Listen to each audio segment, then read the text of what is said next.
jääämbri asi on siis minuni jõudnud. Ilm seda asja ei soosi, aga ma võtan selle kutse julge südamega vastu.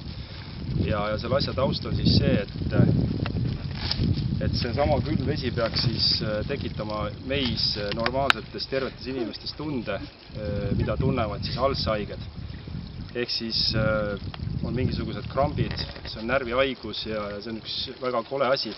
Ma teen selle asja läbi ja ütlen 3 inimest, kes siis lähevad peale mind seda edasi tegema. Ma ütlen igaks juhuks praegu ära, asja valmistatakse ette.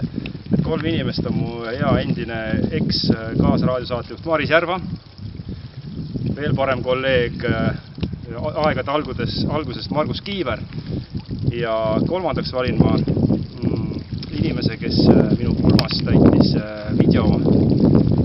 videomehe rolli, see on Karel Rüütli. Jõudu teile!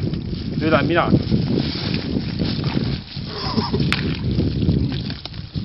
Kiiremini sinna poole.